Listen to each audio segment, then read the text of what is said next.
পবিত্র মক্কা নগরের এক প্রাচীন এবং গৌরবময় ইতিহাসের পাতায় আজ আমরা ফিরে যাব। এটি সেই সময়ের কথা যখন ইয়েমেনের শাসক আব্রাহা কাবার মর্যাদাকে ম্লান করার চক্রান্তে লিপ্ত হয়েছিল। আব্রাহা ইয়েমেনে এক বিশাল গির্জা নির্মাণ করেছিল যেন আরবের মানুষ কাবার পরিবর্তে সেখানে যায়। কিন্তু যখন তার পরিকল্পনা বিফল হল, সে কাবা ধ্বংস করার এক ভয়ানক সংকল্প গ্রহণ করল। হাজার হাজার সৈন্য এবং এক বিশাল হস্তি বাহিনী নিয়ে সে মক্কার উদ্দেশ্যে যাত্রা শুরু করল।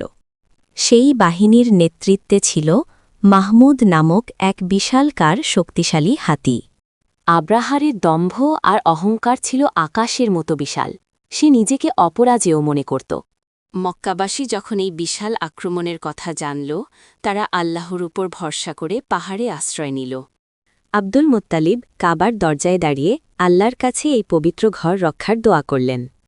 সূরা আল ফিল আমাদের মনে করিয়ে দেয় আল্লাহ কিভাবে সেই হস্তি বাহিনীর বিচার করেছিলেন।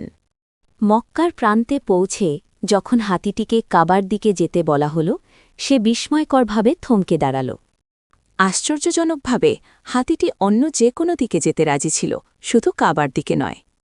ঠিক সেই মুহূর্তে আকাশ কালো হয়ে উঠল এক অদ্ভুত দৃশ্যে।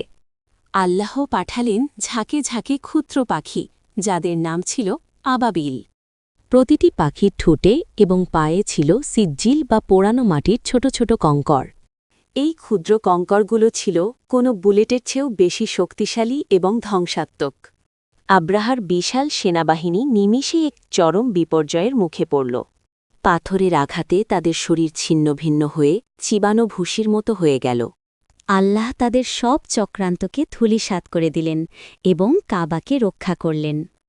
এই ঘটনা প্রমাণ করল যে কাবার কোনো পার্থিব রক্ষকের প্রয়োজন নেই, আল্লাহ নিজেই এর রক্ষক।